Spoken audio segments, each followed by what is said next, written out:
Hello, welcome to Storytime with Judy. Our book today is The Boy Who Went to Mars by Simon James. Well, Stanley built a spaceship out of a cardboard box. He gets in it and he goes to Mars. He comes back and he tells everyone he's a Martian. His big brother keeps trying to tell him he's not a Martian. Let's find out if he is and what you think. On the day Stanley's mom had to go away, Stanley decided to leave planet Earth. "It's just for work. I'll be back tomorrow," said Mom. "Be good for Dad." "Aren't you going to wave goodbye?" said Dad, but Stanley didn't. Stanley ran out into the yard, climbed into his spaceship, and blasted off into outer space, heading for Mars. A little while later, the spaceship landed back in Stanley's yard. A small Martian crawled out. "Hello, Stanley," said Will. "Why are you wearing that funny hat?" "I'm not Stanley. I'm a Martian," said the Martian. "Well, you look exactly like my brother Stanley," said Will. "Well, I'm not," insisted the Martian. "I've come to explore your civilization. Take me to your leader." "Dad," said Will, "I found a Martian in the yard." "Hello, Martian," said Dad. "You've arrived just in time for dinner. Would you like to wash your hands?" "I think you'll find Martians don't wash their hands," said the Martian. "Oh," said Dad. At dinner, the Martian wasn't impressed. "Martians don't eat Earth food," he said. "We don't eat rocks." "It's not a rock," said Dad. "It's a baked potato." For dessert, Dad gave the Martian some ice cream. "That's more like it," said the Martian. After dinner, the Martian helped clear the table. "It's time for bed," said Dad. "Tomorrow is a school day."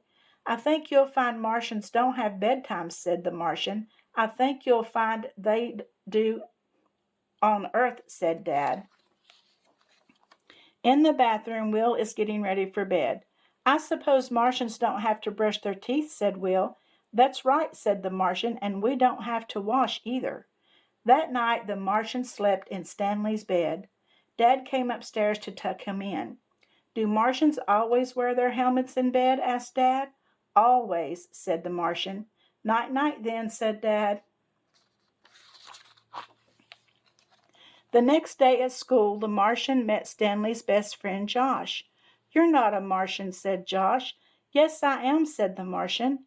"You're not," said Josh. "You're Stanley." "Am not," said the Martian. "You are," insisted Josh. The Martian was upset. He pushed Josh away. Josh burst into tears and ran off to tell the teacher. After saying sorry to Josh, the Martian spent the rest of the morning sitting outside the principal's office thinking about his behavior. "Miss Cosmos told me what happened today," said Dad on the way home from school. The Martian was silent. "I wonder what Mom will think when she gets home tonight," said Dad. That evening, Will and the Martian heard the front door open and raced downstairs. "Mom," said Will, "we missed you." "I missed you too," said Mom. "What have you been up to?" "Well, we've had a Martian living with us," said Will. "Look, here he is." "Hello there," said Mom. "Have you been a good little Martian?" The little Martian froze. He didn't know what to say. Suddenly he turned and ran.